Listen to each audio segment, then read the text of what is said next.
지난 시간까지 우리는 계속해서 제가 이 말씀을 또 나눌 때 느헤미야 말씀으로 함께 이야기를 나누고 있었습니다. 지난 시간까지 우리는 이 하나님께로부터 사랑의 마음, 하나님 주신 이 사랑의 마음을 받은 그 사람이 어떻게 자기는 물론 남의 아픔과 또 남의 고통, 이런 남의 아픔까지도 넉넉하게 품고 그렇게 나아갈 수 있게 되는지를 우리가 살펴보았습니다. 오늘은 바로 이 하나님께서 품게 하시는 이 거룩한 마음, 이 사랑의 마음, 바로 이 마음이 우리들에게 일으키는 두 번째 기적의 이야기를 함께 나누고자 합니다.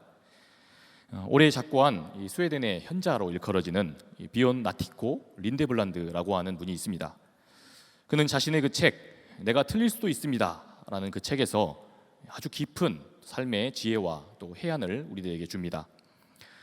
여기서 그는 영국의 그 동화 작가 밀른의, 우리에게는 애니메이션으로 더 잘 알려져 있는 이 곰돌이 푸 이야기를 잠깐 들려줍니다. 푸와 이 피글렛이 하루는 둘의 친구인 그 토끼의 집에 놀다가 돌아가게 됩니다. 토끼의 집을 나섰는데 집에 가는 길에 푸가 피글렛에게 이렇게 말합니다. 토끼는 참 영리해. 그러니까 피글렛이 이것을 받습니다. 그래서 그래, 맞아, 토끼는 참 영리해. 게다가 토끼는 머리가 참 똑똑해. 푸가 다시 또 이렇게 말합니다. 그러자 피글렛은 또 여기에 맞장구를 치며 말합니다. 맞아, 토끼는 정말 머리가 좋아. 그렇게 이야기하고는 둘은 계속 침묵하면서 걷습니다. 그러다가 푸가 이내 이렇게 입을 엽니다. 그래서 토끼는 아무것도 이해를 못하나 봐. 토끼는 너무 똑똑하고 또 너무 영리해서 아무것도 이해를 못하나 봐. 이렇게 이야기를 했다는 겁니다. 여러분, 참 깊이 생각을 하게 되는 그런 대목입니다. 여러분, 우리 주변에 정말 이런 사람들이 많습니다. 닥쳐온 이 문제 앞에서 마음이 침울해져 있습니다. 또한 어려운 그런 상황 속에서 아주 의기소침해서 그렇게 지내는 때도 있습니다. 그런데 이런 상황에 처해 있는 우리에게 찾아와서 다짜고짜 내가 이거 다 겪어봐서 안다고, 내가 이거 이미 다 경험해본 일이라고 그렇게 우리에게 훈수 두는 사람들이 우리 주변에 참 많다는 겁니다. 여러분, 그런데 실제로 이런 사람들이 우리에게 건네는 그 소리는 사실 알고 보면 틀린 소리는 아닙니다. 그 말 한마디 한마디가 명명백백히 맞고 또 옳습니다. 그런데도 우리가 이들의 그 옳은 소리를 가만히 듣고 있노라면 이상하게도 더 주눅이 들고 또 위축이 되고 또 기운이 빠지게 되는 그런 일이 있다는 겁니다. 내게 용기를 북돋워주기 위해서, 나를 위해서 일어서라고, 또 힘이 되라고 그렇게 하는 말이 분명히 맞습니다. 그런데도 이상하게 이런 이야기가 우리의 마음을 오히려 힘들게 한다는 겁니다. 여러분, 이게 우리의 마음이 지금 이 힘들고 어려운 일 때문에 옹졸해진 까닭 때문일까요? 지난 2019년에 이 영국의 공영방송인 BBC가 이 자사의 그 페이스북 홈페이지에, 페이스북에 우리 한국에서 통용되는 이 단어를 오늘의 단어로 선정했다고 합니다. 그 단어가 바로 이 단어입니다. 뭐죠? 뭡니까? 꼰대. 네, 콘대라고 해야 되나요? 여러분, 한류의 이 인기가 아이돌 가수에게만 국한된 것이 아닌가 봅니다. BBC는 여기서 이 꼰대라고 하는 단어의 뜻을 이렇게 설명했습니다. 자신이 항상 옳다고 믿는 나이가 많은 사람. 웃으시면서 이렇게 누구를 떠올리시고 계시나요? 여러분, 그러나 우리가 한번 생각해 볼 필요가 있습니다. 어떤 사람이 나름 심사숙고하면서 그렇게 내린 자신의 어떤 삶의 태도나 또 그러한 삶의 결단을 두고 그것이 한심하다느니, 그게 실패라느니 이렇게 함부로 재단하며 그의 삶에 훈수를 두는 그런 사람, 자기 생각에 갇혀서 누군가의 그런 삶의 족적과 그 가치를 함부로 평가하곤 하는 그런 사람이 어디 나이 많은 사람에게만 국한되겠냐는 말입니다. 그래서 린데블란드는 바로 이 점을 꼬집습니다. 자기의 그 생각 안에 갇혀서 그렇게 당사자의 처지를 전혀 고려하지 않는 그런 사람, 이 사람은 그런 관점을 절대 벗어날 수 없다는 겁니다. 이런 사람들은 그 사람의 그 상한 그 마음에는 도무지 관심을 쏟지 못한 채 그렇게 매번 인간관계를 하며 살아간다는 겁니다. 그래서 그는 이 점에 대해서 이렇게 충고를 합니다.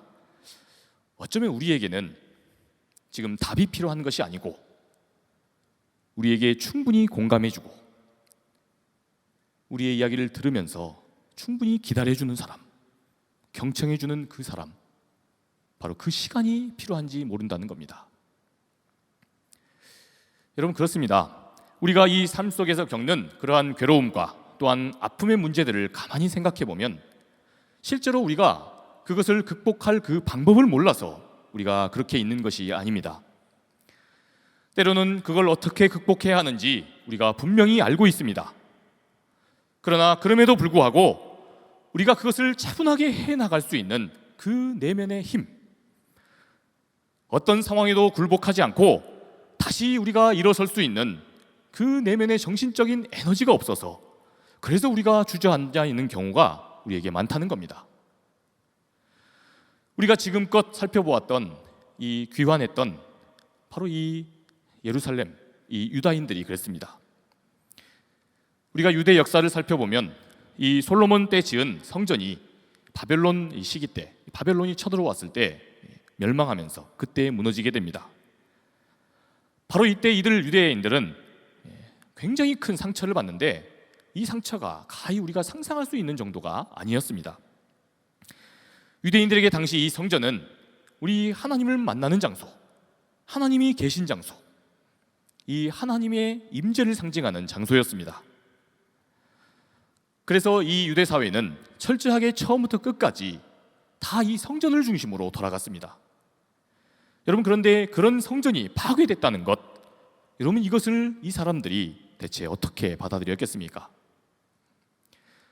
이 사람들은 성전이 파괴된 것을 두고 이렇게 생각했습니다. 하나님이 죽으셨다.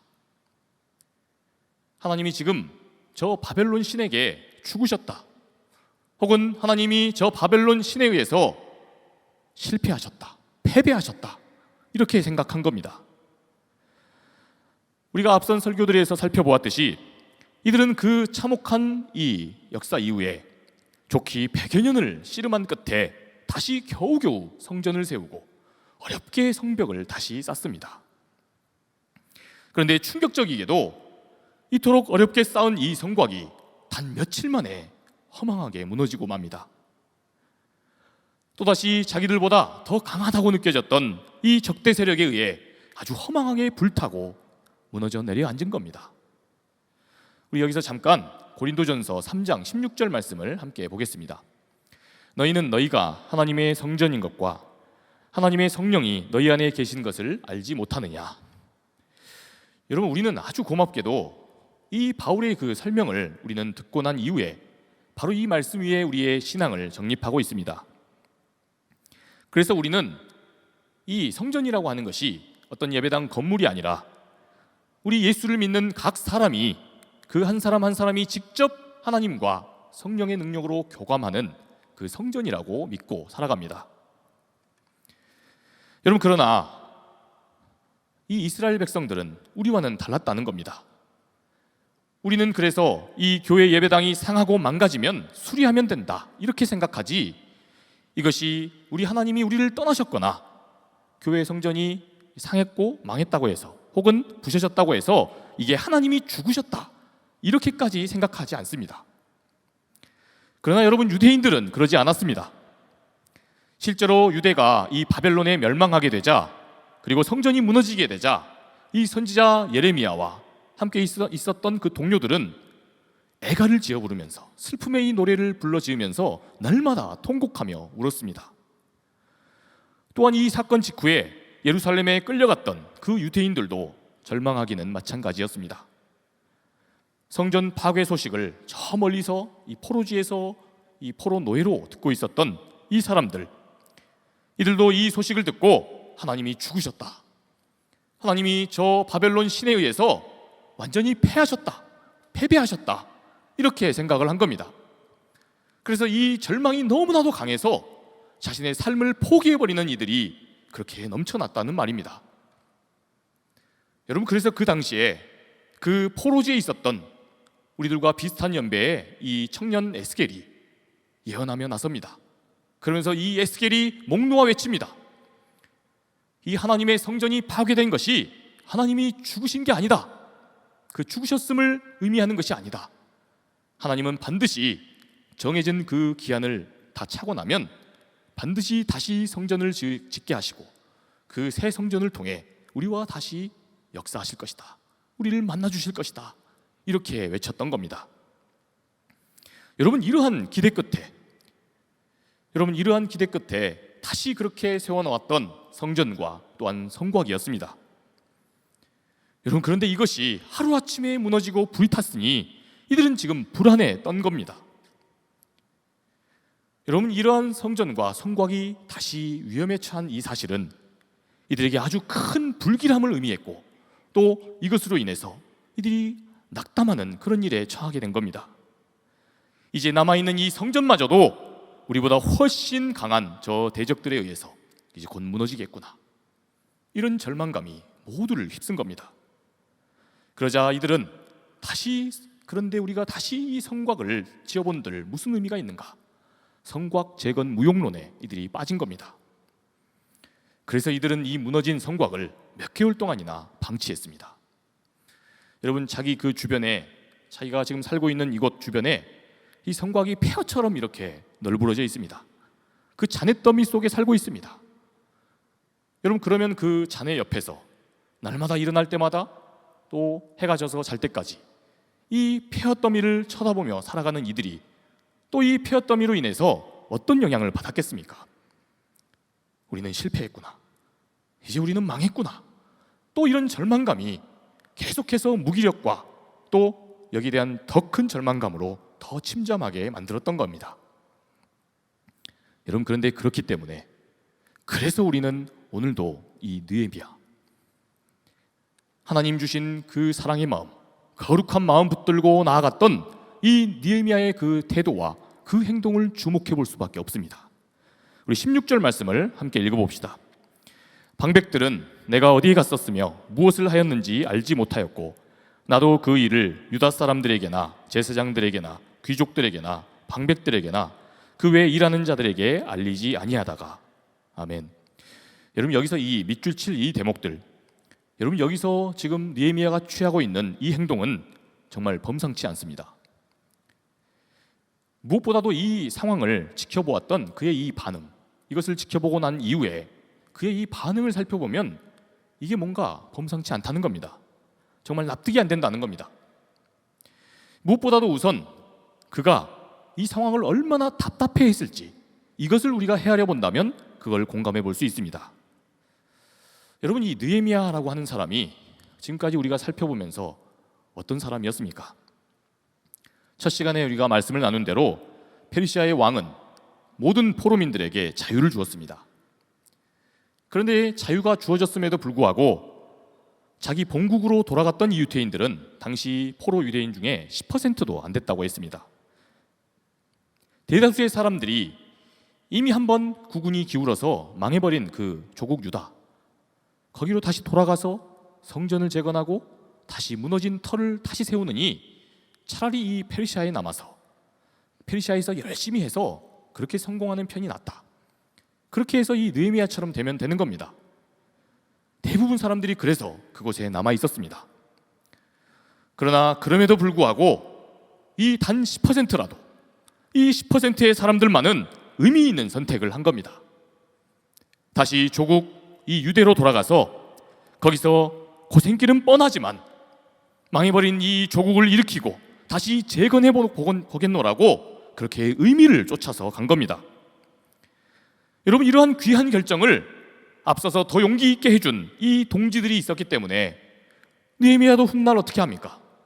자기도 여기에 힘을 보태고자 자기의 모든 걸 포기하고 그곳으로 간 것 아닙니까? 여러분, 그런데 지금 와서 보니까 어떤 상황이 펼쳐져 있는 겁니까? 지금 느헤미야가 이렇게 의미 있는 결정을 했습니다. 자기 것을 다 포기하고 고귀한 결기로 지금 이곳에 와 있는 겁니다. 그런데 그런 자기 결단이 완전히 무의미해져 버린 그런 상황에 놓여 있었던 겁니다. 지금 자신은 페르시아의 고위 간직도 다 내려놓고 이 머나먼 이역만리까지 왔습니다. 고작 이 성벽, 이 성곽을 다시 재건하겠노라고, 이 벽돌 몇 장 싸겠노라고 그렇게 다 포기하고 여기까지 온 겁니다. 그런데 어찌 정작 이 조국 재건에 자신의 인생을 걸겠다고, 자기 전부를 내걸겠다고 그렇게 왔던 사람들이 어떻게 이렇게 무기력한 모습으로 이러고 있단 말인가? 여러분, 누구보다도 이 상황을 가장 참을 수 없고 정말 그냥 보고만 있을 수 없었던 사람이 이 느헤미야였다는 말입니다. 여러분, 그러나 오늘 이 말씀의 태도를 보면, 이 느헤미야의 태도를 보면 너무나 의외이고 너무나 뜻밖입니다. 그는 부임한 그 첫 행보로 3일을 쉬었다가 이 예루살렘 그 무너진 성곽을 돌아봅니다. 성곽을 시찰하는 중에 느헤미야는 보았습니다. 그 당시 이 성문을 지켜야 하는, 또 성벽을 지켜야 하는 이 방백들이 전부 다 자리를 이탈하고 아주 무기력하게 그렇게 넘어져 있는 모습을 본 겁니다. 그랬다면 당장 다음 날이라도 흥분하고 방방 뛰면서 이 성전 책임자 모두를, 방금 우리가 읽어보았던 그 제사장들, 또 귀족들, 일하는 모든 성전 관련 일하는 사람들, 이 사람들을 앉혀놓고 비방하고 또 책망을 해도 전혀 문제가 없어 보입니다. 여러분, 이 느헤미야가 더욱이 어떤 사람입니까? 이 페르시아에서 노예 출신으로서 누구보다 이 성공을, 포로민 중에서도 성공을 맛보았던 그런 자수성가한 사람 아닙니까? 그런 인생 성공 경험이 있었던 사람 아닙니까? 그랬기에 훗날 그를 신임하던 이 왕이 그를 이곳 유대 총독으로까지 보냈던 그런 유능한 사람이 아닙니까? 그러니 그는 이토록 무기력한 이 사람들, 의미를 쫓아갔는데 그 의미를 잃어버린 사람들에게 어찌 이럴 수가 있느냐, 그러니까 니네들이 이렇게 안 되는 거다. 여러분, 꼰대라면 누구보다도 꼰대가 될 수 있었던 사람이 바로 이 느헤미야였다는 말입니다. 여러분, 그러나 너무 이상하게도 느헤미야는 정반대로 행동합니다. 우리가 말씀에서 보았듯이 그는 자기가 이 성곽을 시찰했다는 이 사실을 자기 수행하는 사람 외에 아무에게도 알리지 않습니다. 혹시라도 이걸 누가 알아서 마음에 부담을 가질까 봐 이걸 일부러 알리지 않습니다. 여러분, 그리고 나서 어떻게 합니까? 17절 말씀을 함께 보겠습니다. 후에 그들에게 이르기를 우리가 당한 공경은 너희도 보고 있는 바라. 예루살렘이 황폐하고 성문이 불탔으니 자, 예루살렘 성전을 건축하여 다시 수치를 당하지 말자 하고. 아멘. 여러분, 아주 놀랍게도 그는 이 유다인들의 아주 초라하고 이 무기력한 모습을 보고도 어떠한 한마디 코멘트하지 않습니다. 이것을 보고 참 너네 무기력하다, 이런 이야기 한마디를 하지 않고, 이것을 책망하지도 않고, 이걸 나무라지도 않습니다. 그저 그가 했다고 하는 것이 무엇입니까? 그냥 기다렸습니다. 조용히 몇 날 며칠 이 폐허더미 속에서 그렇게 주저앉아버려 있는, 그렇게 절망하고 있는 이들과 조용히 가서 그냥 함께 한 겁니다. 그리고 한참을 기다린 겁니다. 여러분, 오늘 우리는 이 느헤미야의 모습에서 하나님이 주시는 그 마음으로 일하는 사람, 그런 사람이 어떤 태도로 사람들을 대하는지, 또 어떠한 행보로 나아가는지 우리는 보게 됩니다. 그는 자신의 그 마음속 이 대의 명분, 이 의미 있고 가치 있는 뜻만을 그렇게 앞세워서 함부로 일하지 않습니다. 그가 자기에게 정말 자기가 품은 그 뜻에 확신이 없거나 또한 의욕과 열정이 없어서도 아닙니다. 그저 자기 안에 의미 있고 또 가치 있는 뜻이 있다고는 하지만 이것을 무리하게 몰아붙이면서 그렇게 강요하지 않았다는 겁니다.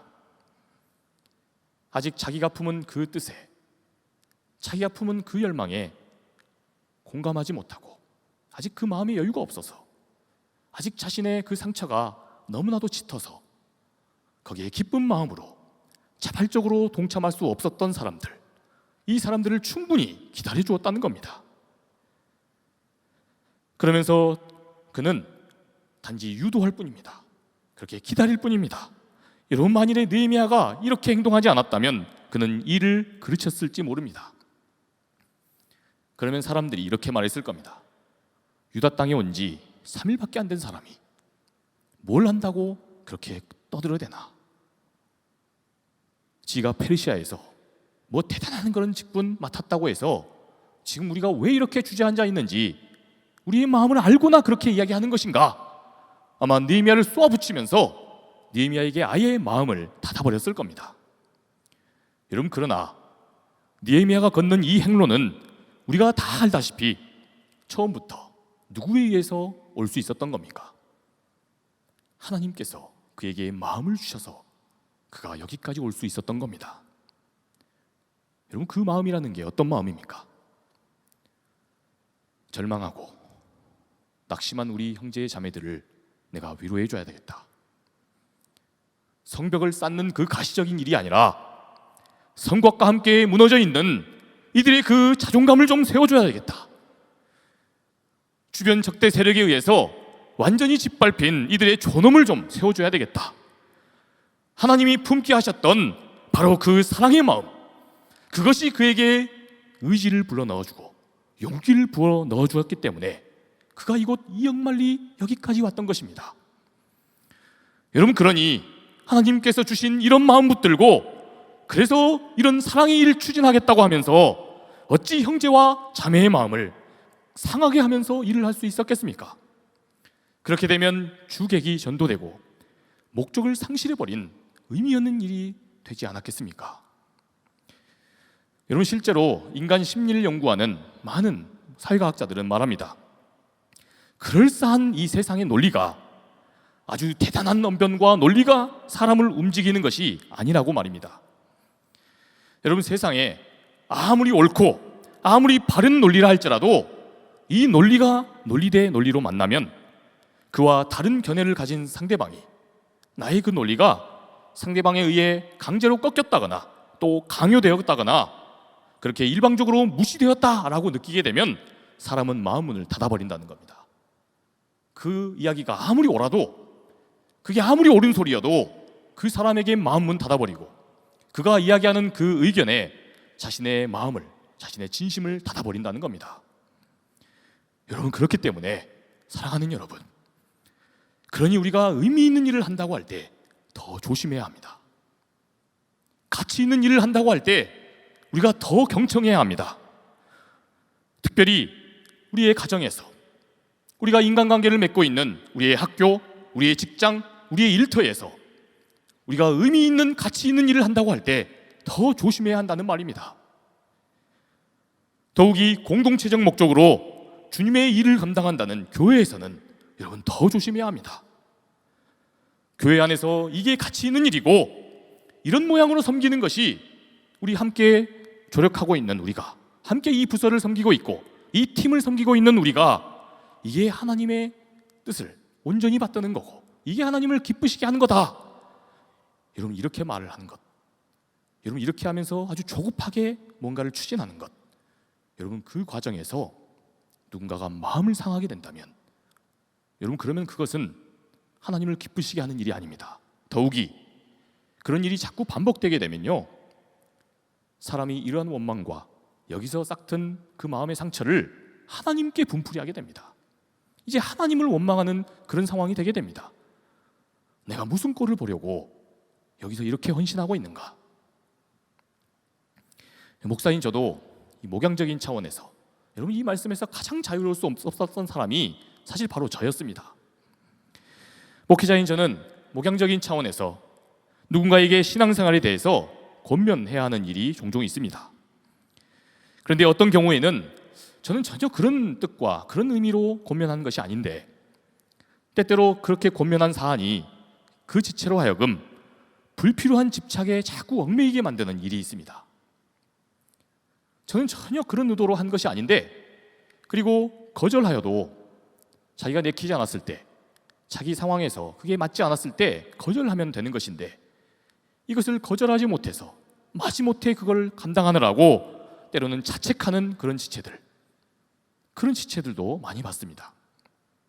여러분, 그래서 저는 늘 어떤 것을 누군가에게 권면하거나 또 헌신하는 일을 제안하게 될 때에 꼭 저는 제 마음속에 잠깐이라도 주님께 이렇게 묻습니다. 주님, 지금 제가 이 일을 권면하는 이것이 우리 주님을 기쁘시게 하는 일이고 또 이 청년을 기쁘시게 하는 일, 바로 그런 일이 맞는 건가요? 혹시 이것이 저의 그냥 개인적인 그냥 견해이고 또 이것으로 제가 좀 편하고 이걸로 저만 행복하고 저만 영광받는 일은 혹시 아닌가요? 여러분, 사랑한다는 말로 너를 축복한다는 그런 입장에서, 그래서 우리가 무언가를 권면할 때에 조심해야 합니다. 여러분, 이처럼 의미 있는 일을 한다면서 우리가 누군가의 마음을 더 힘들게 하고 누군가를 더 부담스럽게 하는 일, 여러분, 이것이 응당 저에게만 해당되는 일이겠습니까? 그렇기 때문에 우리는 오늘 이 주님께서 주시는 그 마음으로 그렇게 일하는 자의 그 행로와 그 결말을 살펴보아야 합니다. 우리 함께 17절 그리고 18절 상반절 말씀을 읽어보겠습니다. 후에 그들에게 이르기를 우리가 당한 공경은 너희도 보고 있는 바라. 예루살렘이 황폐하고 성문이 불탔으니 자, 예루살렘 성전을 건축하여 다시 수치를 당하지 말자 하고, 또 그들에게 하나님의 선한 손이 나를 도우신 일과 왕이 내게 이른 말씀을 전하였더니. 아멘. 여러분, 지금 그가 이 유대인들의 이런 절망에 그리고 상처에 깊이 공감하고 또 충분히 교감해 가면서 그는 계속해서 때를 기다립니다. 그래서 그는 한참이 지나서 이 정도면 됐겠다, 그때 조심스럽게 운을 뗀 겁니다. 그 때가 되었을 때 드디어 그는 차분한 어조로 소신껏 말합니다. 지금 이 일은 당신들의 일이기만 한 것이 아니라 저의 일이기도 합니다. 이 성곽이 무너진 이 공경은 지금 당신들의 공경이나 동시에 저의 공경이기도 합니다. 그래서 하나님이 저에게 감동의 마음을 주셨고 제가 여기까지 온 겁니다. 그러니 여러분, 우리 함께 다시 한 장이라도 쌓아봅시다. 여러분, 이렇게 권면한 겁니다. 함께하는 이들에게 무례하게 하거나 혹은 힐난을 하는 것도 아니고 왜 그렇게 하느냐, 이런 마음이 1도 없이 아마 공감하면서 당연히 그래야 한다고 자기도 확신했을 겁니다. 그리고 비아냥거리지 없이 바로 이것이 나뿐만 아니라 우리 모두를 살리는 일입니다. 이렇게 조심스럽게 이들에게 다시 권면하게 된 겁니다. 그러면서 그는 이렇게 말합니다. 뒤에 있는 지금 이야기가 이런 의미인 겁니다.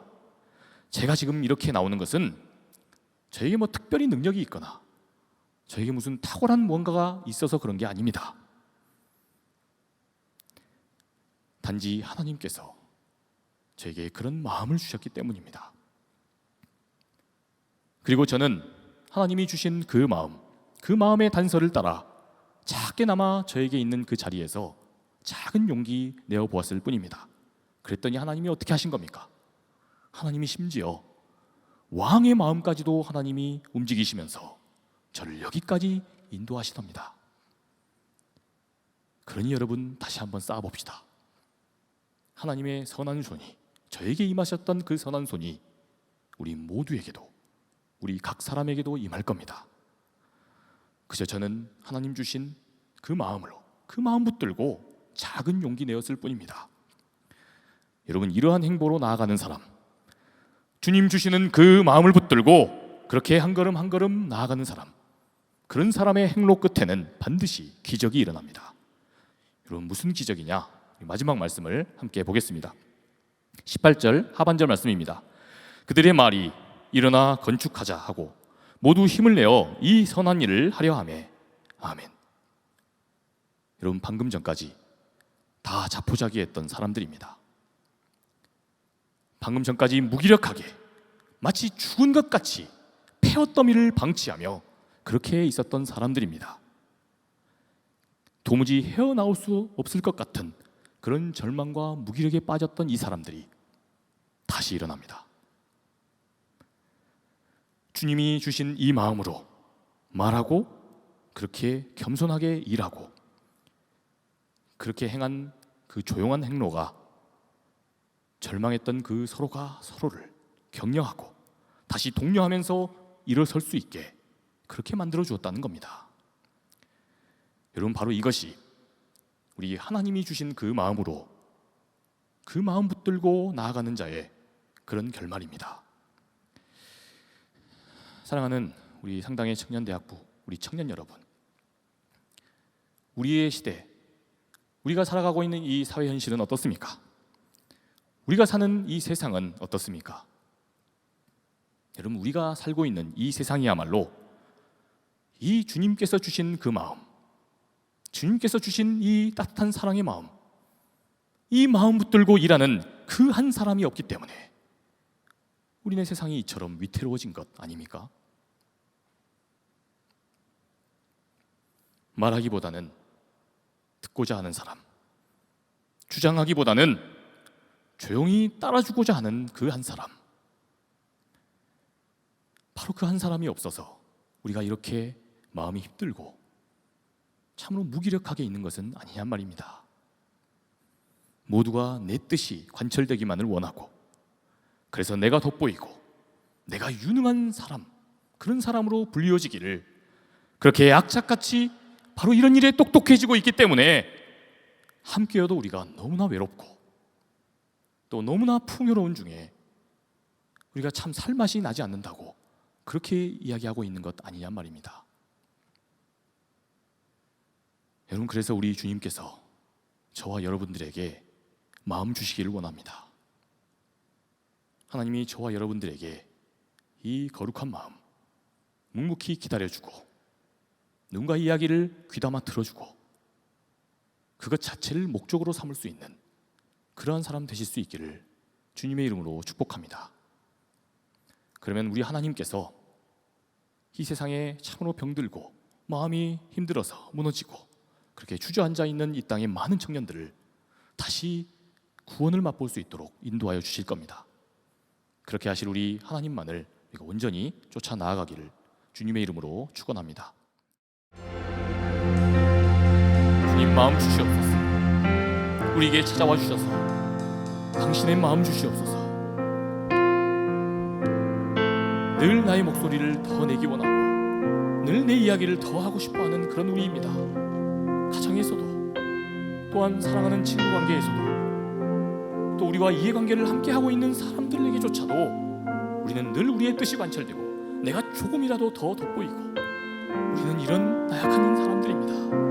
하나님, 그럼에도 불구하고 그런 우리에게도 하나님 찾아와 주셔서, 그런 느헤미야와 같은 사람에게도 찾아와 주셔서 이 귀중한 일, 형제를 세우고 자매의 그 삶을, 그 존엄을 세우는 그 일에 쓰신 하나님, 우리에게도 성령의 능력으로 이 시간 찾아와 주셔서 당신의 마음으로 사랑하게 하여 주옵소서. 당신의 그 사랑의 마음으로 우리의 일터와 우리의 그 가정과 우리가 공부하고 있는 학교로 나아가게 하여 주옵소서. 그렇게 우리의 일상의 자리에서 이 무너진 성곽과 같은 이 세상을 온전히 세울 수 있기를 소망합니다. 그렇게 하실 우리 하나님만을 온전히 바라고 나아갑니다. 함께 하여 주옵소서. 이제는 우리 구주 예수 그리스도의 은혜와 하나님 아버지의 크고 극진하신 사랑하심과 성령님의 감화 감동 교통하심의 역사가 주님의 마음 붙들고 우리의 가정과 우리의 학교와 우리의 일터로 나아가서 우리가 분투하고 있는 그 자리에서 하나님의 나라를 이루기를 소망하는 이 자리에 모인 우리 모든 상당의 청년들 머리머리 위에, 지금도 절망하고 낙심하고 존엄을 잃어버린 이 땅의 많은 청춘들 머리머리 위에 지금으로부터 영원토록 함께 하옵시기를 간절히 축원하옵나이다. 아멘.